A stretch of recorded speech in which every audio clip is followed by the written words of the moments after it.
big fireball. More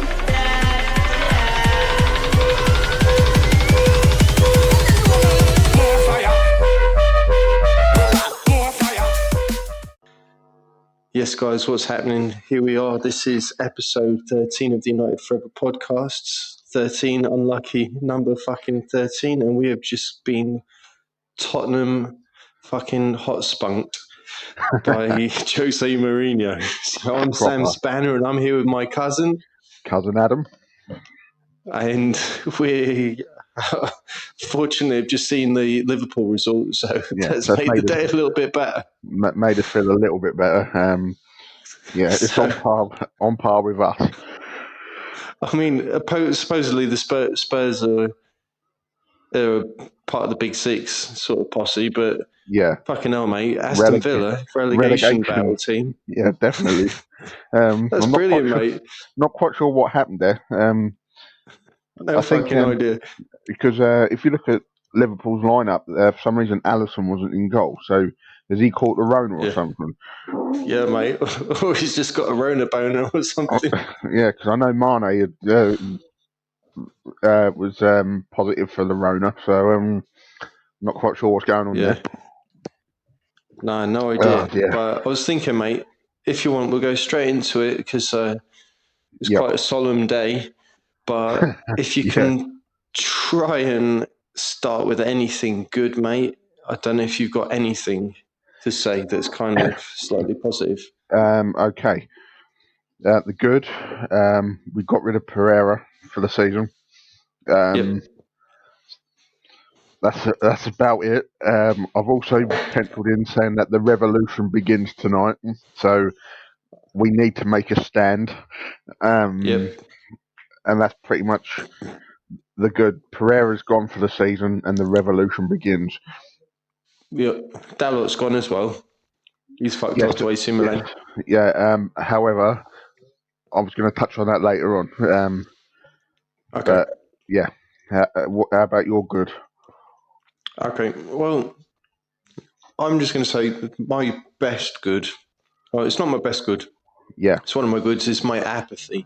All right? Yep. I am apathetic. I am not feeling that fucked off just because. Yeah. Sorry, if anyone's listening, by the way, we did get beaten 6-1 by Spurs, all right?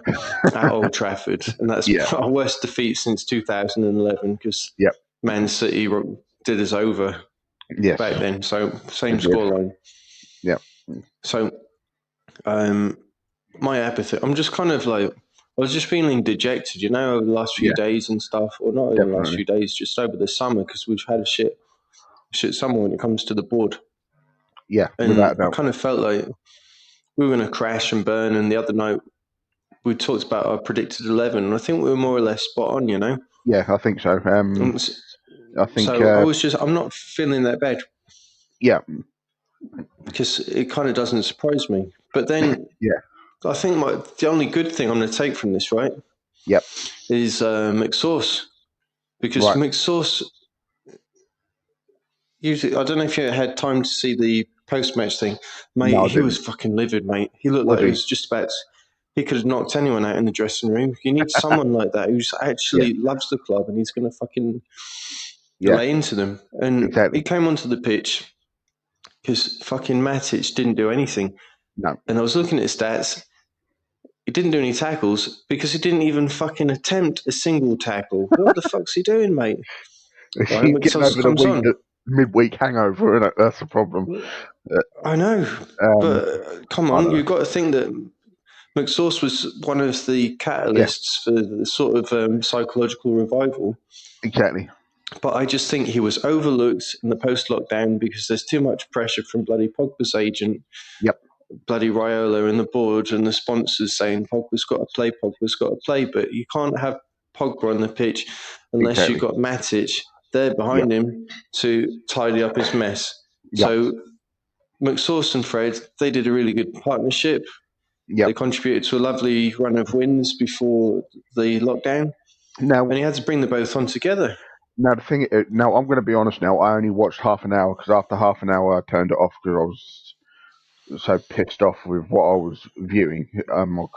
Yeah. and I just couldn't do it to myself. Now, how did McTominay and Fred play when they came on? Was it much of the same, or did they give us a bit more stability?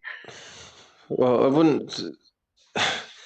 Numerically, they did give us more stability because they'd obviously scored 4 goals, hadn't Yeah, they? yeah. And But the damage had already been done. obviously, Yeah, that's right. So we were one man down. Fred and yeah, McTominay had more to do in midfield, yeah, and obviously they had to clean up bloody fucking what's his face Pogba's yeah. mess as well, because Pogba was just running around like a headless chicken So what did with the wrapped up wing from wanking too much or something. So, he had? mate, He had the RSI masturbation injury. Yeah. that's the one. And Now, also, you're going to think this is crazy, right? But yeah, McSauce had the most successful dribbles on the pitch, and he yeah, only played for half the match. We're talking exactly. about 4, which ain't bad when you've got a player down and stuff. Well, that's it. And he did quite a few ball recoveries and Yeah. interceptions, so he was getting stuck in. But Now, obviously, did Pogba drop into the number 10, and then McTominay and Fred fall into the 8 and 6? Is that what happened? kind of, yeah. I mean, obviously, um, yeah, it's sort of like that, I'd say. But But then, they why were would just you trying not? to. Why wouldn't you bring Pogba off and drop Van der Beek in as the number 10? I know he brought him on later on, and I'm guessing he fitted the 11. It went into the old school 11 role, wasn't it? I wouldn't say old school 11 role because Greenwood was sort of had to play a bit deeper as well. Yeah, So Van der Beek came on for Greenwood in the end, but I just yeah, felt like Greenwood, he's too young to have that responsibility of having to just sort yeah, of yeah. do stuff down the wing and try and do stuff down the middle. And the lad you saw him, mate, in the first half, he was trying to get stuck Yeah. in. But I mean, Basic, Bruno, yeah, he yeah, came off, and that surprised me. And I yes, thought it should have been Pogba because Bruno yeah, can still pull a rabbit out of a hat, when you least expect it. exactly. So, mate, I don't know. That was a bit of a surprise to me. Yeah. Okay, so But the bad, mate, before we go into the ugly, let's go a bit more negative now, all right? So give me some bad. well, the bad. Right. Okay. Well, I won't touch on the game just yet, but I'm going to say the bad. As much as I don't really rate the player.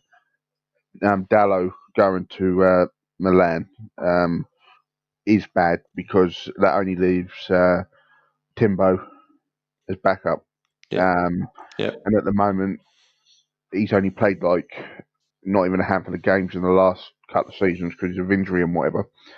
That's Um, right. And also being loaned out and yeah, an poor, unsuccessful loan as well. So poor transfer dealings and the lack of anything really. But um, bad in regards to the game. Shaw, Maguire, De Gea, Wan-Bissaka, all to blame for the goals. mhm. Yeah.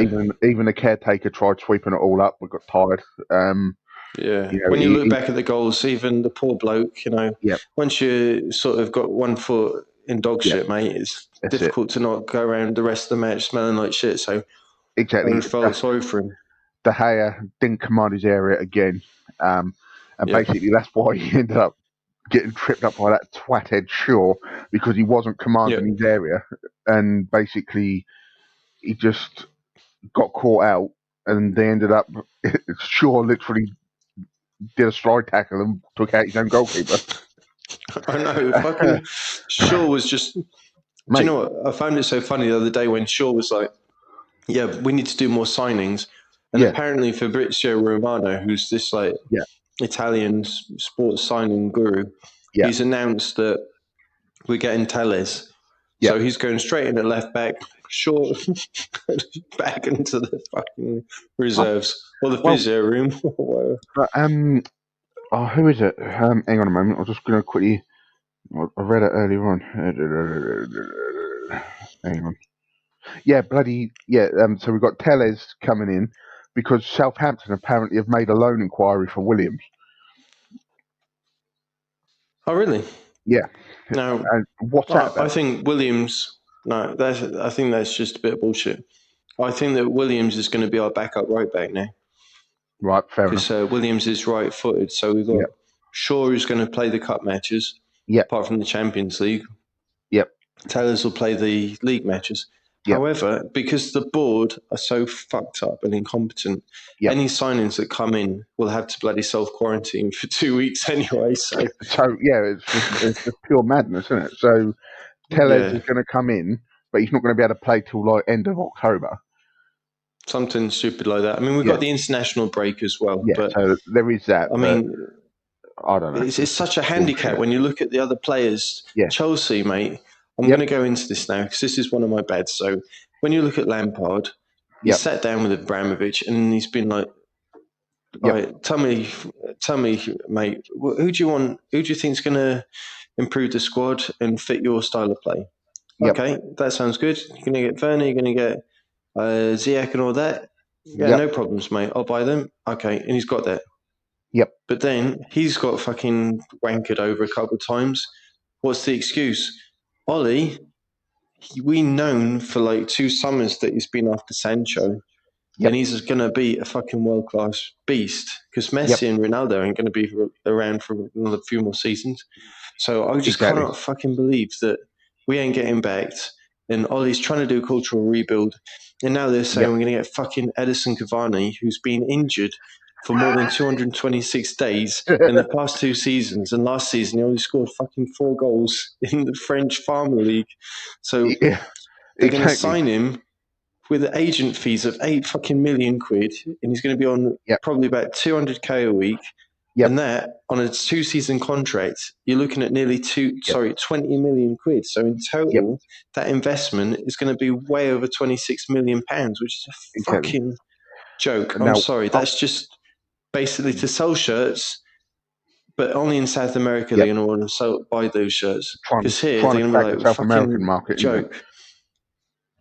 And you, mate, I'm sorry, I'm not a taxpayer anymore because I'm an expat. But you're a taxpayer. You're going to be paying for his fucking NHS fees because he's going to be on the stretcher all the time, isn't he? Yeah, mate. Exactly. You know, the way I look at it is our title chances have gone already. The board need to be ashamed of themselves. They've failed the fans, the coaching staff, and they've failed the history of the Theatre of Dreams, right? We're no longer the Theatre of Dreams. We are literally a joke. It's a theatre of jokes at the moment. Woodward, I was going to say the Theatre of Nightmares, but it sounds better to say the Theatre of Jokes. Yeah. Woodward is a total tosser, right? Literally. And it's crystal clear that we need centre-backs and left-back, obviously with Tellez coming in sort of half there. But then, as you say, he decides to sign a player who's like 33, 34 and will be paid astronomical wages. And the bloke carries his own physio table around with him. Right, that's how often he's injured. It's a total bullshit signing. It reeks of desperation. And he's got an Alice band. Yeah, right. Fucking prick. Right, it reeks of desperation, just like the Fellaini transfer was. And Cavani's got hair just as shite as Fellaini. So that says it all, really, doesn't it? Totally, mate. And the other thing is, another one of the bad, all right? I know we're sort of like delving between the bad and the ugly, right? But one of the bads is Jose or Barini, I'm going to call him, is just annoying as fuck, right? Because he is a master of the dark arts. He knows how to get under people's skins. And I know he had Rui Faria and all of that in the past that was his wingman. And he sort of like, rumour is that he fell out with him and Faria wanted to do his own stuff and then Jose just went shit. But what he did in the lockdown was just spend all the time with his coaching staff. So basically he was just trying to create this mad rapport and teach them all of the ways of the darkness, if you like, sort of all the Mordor and the ways of Mourinho. That's the one. And that's rubbed onto the players. And you look at what fucking Lamella did when he got a little bit of a scratch. across You know, his chin, it, it- and he should have won. Mate, he's down as a fucking candidate to win an Oscar, mate. yeah. Well, at the end of the day, like Martial was stupid, right? Whatever way you look at it, he was stupid because you never raise a hand to a player regardless, and it was very Yeah, naive on Tony's behalf. However, Lamala is just bloke's a prick. He yeah, and why they didn't get VAR involved in that is beyond me. I know. They've gone from one extreme to the other. Last week we got a penalty after the full time whistle had blown. We're Yeah, now like 7 minutes into another game, and VAR is just, do you know what I mean, not being used. I But think it then, smells like a dirty backhander or something. yeah, it's sort of. Who was the referee today? I don't know, just some wanker, really. Yeah. Oh God, I do. Was it? Oh bloody hell! I can't remember, mate. I'll have a look because.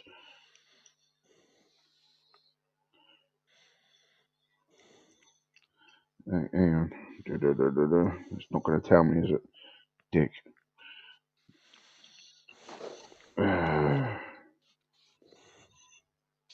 But while you're looking at that, right? So Yeah. for quite a while, I've been looking down at players in the Championship, and I think Villa have got a steal there with Ollie Watkins because he's only gone and got his hat trick against the fucking league champions, Yep. and he's young. He was banging in shitloads of goals, and I know there was always the threat saying, "All right, if I pay 20 million for a Championship striker like Che Yeah. Adams, Yep. who did fuck all at Southampton, but mate, Che Adams for Birmingham, mate, he was a beast." Mm. Even at Sheffield United years ago, he was doing some really impressive stuff, and he bulked up a lot. He was whacking in goals from outside the 12-yard box and stuff. Yep. But Ollie Referee was Watkins, mate, he Anthony just looks Taylor, whoever okay. that perpec is, knob, Yeah, Jeb in. fucking Taylor or Well, fuck it, I can't even come up with a pun there, mate. But no, cunt, yeah, that's what it is. yeah, exactly. So then going into the ugly stuff, there are things that are out of Ollie's control. We've talked about, we've got the transfer deadline, right? So we're talking in Is less that, than 30 yeah. hours or something, right? Well, no, it's not even So that we now, is don't know. it? Hang on. You're an hour We're ahead, in so different time zones. it's Yeah. 24 hours from now, basically. It's tomorrow, the 5th. That's the So one. we've got 24 So hours. there are things outside of Ollie's control. Yep. We've got players that still haven't been offloaded. We've got Romero, we've got Rojo, we've got bloody Yep. Smalling, we've got Sir Jones, we've got. I could just keep going on and on and on. And I wish, but fucking Pogba was on that list as well, but he's not going to be. But And the higher would be nice as well. Oh, of course, and it really makes you feel sorry for Ollie if you're going to Yep. be sympathetic and say, also your own lads that were in his preferred 11. You've got Yeah. your Greenwoods, who's pissing Yep. about in Iceland. You've got Yep. Maguire, who's pissing about in Greece. Yep. You've got Aaron Wan-Bissaka pissing about in Dubai when he's already Yep. been warned that if you go onto that plane and you go into the sunshine over there and you come back, mate, you're going to have to self-quarantine. Didn't give a fuck, mate. What the hell can Ollie do with those players? And it's just going to bounce back and bite his own knob. Well, exactly, So, and that's the problem. That is the main problem. The way, from the ugly side of things, the club, right at the top down to the CEO and the VP, is just corrupt. It is horrendous. And as you say, this is not Ollie's fault. This is years and years of fucking poor management. It's the Glazers, it's Greenwood, totally. Judge. Not Greenwood. Yeah. Greenwood, you said? Woodward. Yeah, Greenwood. Woodward, not Greenwood. Greenwood? Greenwood's your favourite player, mate.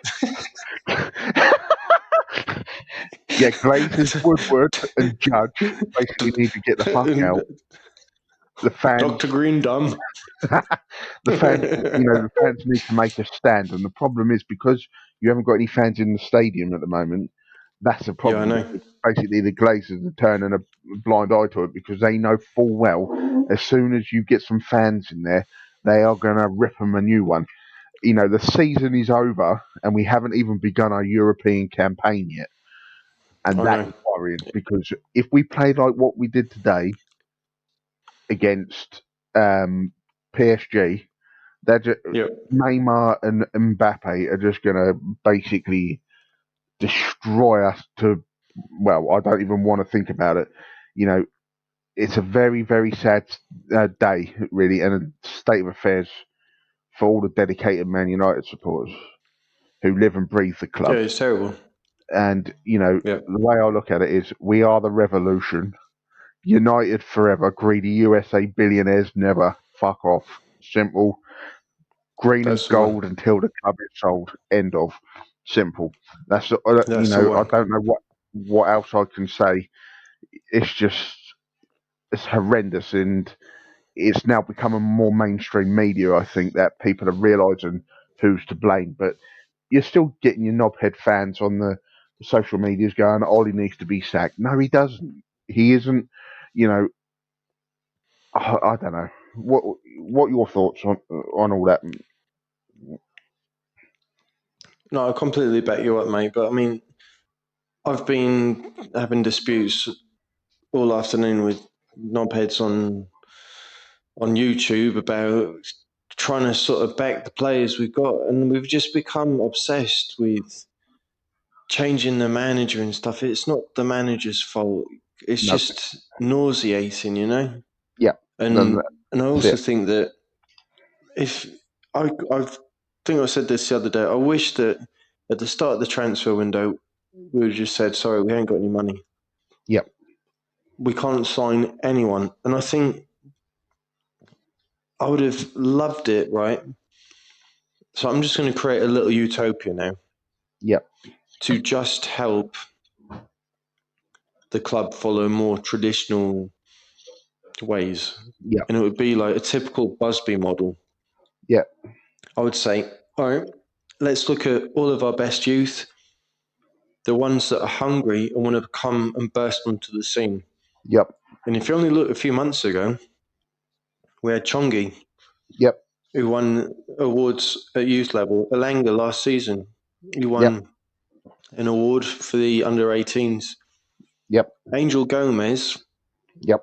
him and bloody Sancho, mate, were ripping it up in the Youth World Cup with one of the England squads. And Correct. Gomez now, he's already got 3 assists Yep. in the Portuguese Premier League, and he scored a beautiful goal from his halfway line Yep. yesterday. Yep. So then you got Dylan Levitt, he's already making appearances for Wales. Yep. You've got Hendo, obviously, who has done really well at Sheffield United. He's Yep. left, and Sheffield United can't win a single match. No. And you've got Jimmy Garner, Yep. who's whacking in the most amount of passes for Watford at the minute. I could keep going on and on and on, you know? So That's it. I would have said, if we've got any little bit of money available, let's go and purchase any club in League Two or League One Yep. and say, yeah, we're going to buy them. We're going to piss off their fans and we're going to change the name. We're going to call them Newton Heath. And we're going to Yep. sell all of our youth prospects to them for 1 pence. Yep. And now with a buyback clause for Man United Yep. at 1 pence. Yep. Just to come up with some stupid nominal fee, you know? And then basically they'll all be on the same wage, no stupid stuff. And if they do anything well, you know, they get performance-based bonuses, Right. clean sheet bonuses, I don't know, goal bonuses, assist bonuses, all those kind of things, you know? And it keeps them on their feet. Keep them all in their black boots, no fancy shit.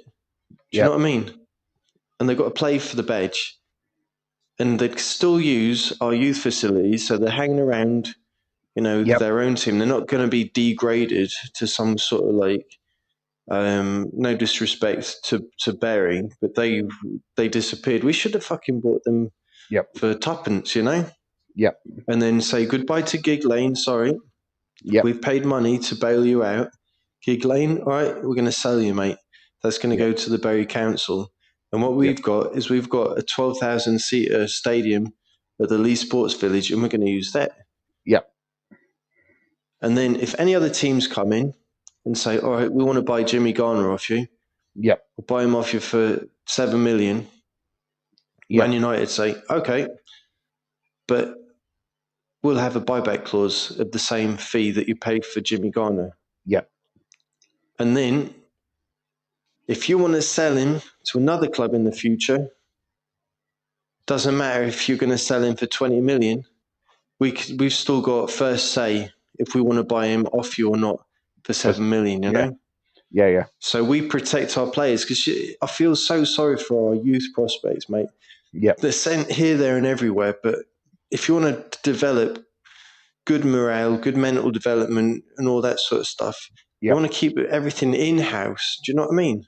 Yeah, definitely. I think what you've touched on, yes, in the perfect world, that makes sense. You know, Ollie can say, yeah, we're going to look at the youth and that. But the problem is, because you've got owners, chief executives that are looking at basically the reason why Woodward is doing what he's doing and why he's being hired is not for footballing reasons whatsoever. It is solely because the Glazers want to make dividends each year. That's the one. And that is the only reason. There is no other reason whatsoever. Because if there was, we would already be sitting with a director of football. Totally. Getting football people to run the club, not fucking twat-faced bankers. And now you've got basically Woodward looking at the fans and not seeing fans. He's just seeing pound notes. He's seeing pound signs. That's the one. Every fan that signs up to the Man United TV, whatever, you know, buys a, I would say, a season ticket, whatever. At the moment, I don't know how that works at the moment, because obviously there's no fans. But he's just seeing that as pound notes in the bank, and that is fucking horrendous. And the problem is, we are not seeing anything being put back into the club. No. It's being used as a cash cow, really. You know, how much have the Glazers pulled out of us? $1 billion, is it? Something like that? Yeah, I mean, they bought us on debt. Yep. And after God knows how many years, we've still got a stupid debt, you know? They've gone and only, before the summer holidays, gone and taken out another massive loan of about 140 million quid. So, yep, exactly.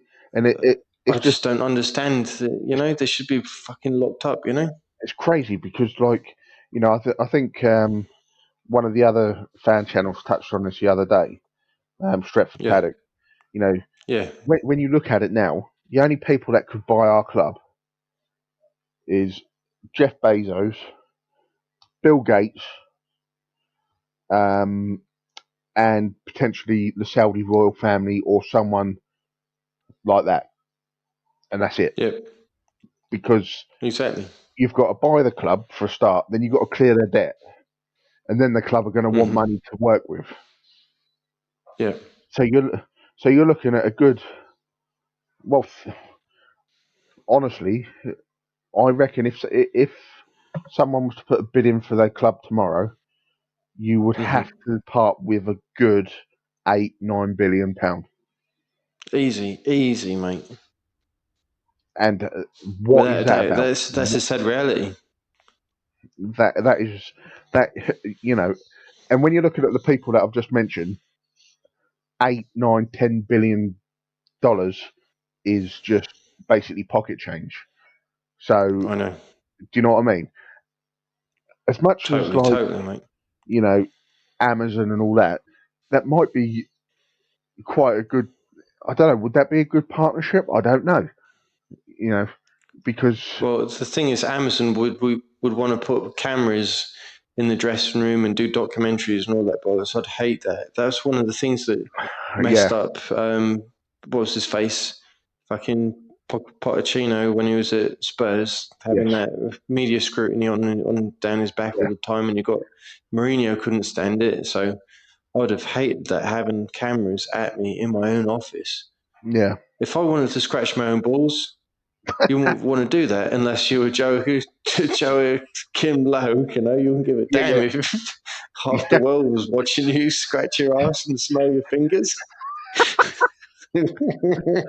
Filthy bastard. I know, fucking wanker, mate. We could. I don't know how many. Personally, I think as fans and people who do podcasts and whatever, we're for the foreseeable future, we're going to be having the same conversation over and over and over, and it's just on a spiral and a cycle of shit. It's a case of the club are being basically, they should, as you say, be in prison. They are robbing the club blind, and there isn't a thing we can do about it. No, because basically what the Glazers are doing is they're setting up their grandkids with a fortune, So they're sorted for life, for generations and generations, and we're just stuck there, and they're just crushing our balls.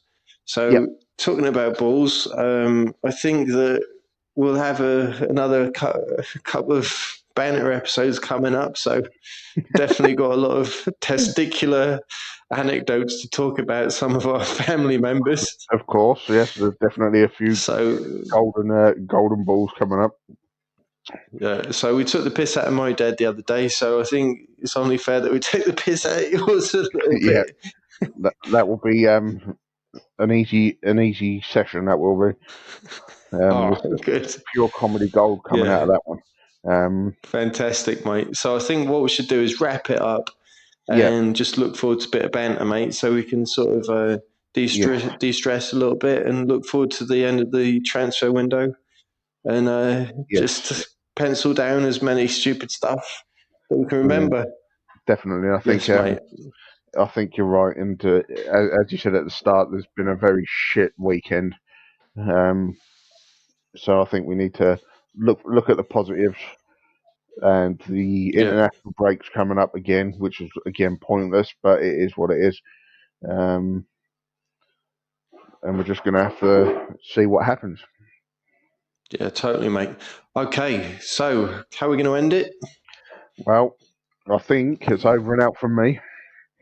Yes, mate. And likewise from me, over and out. And we'll be seeing you chronic masturbators later. See you, buddy.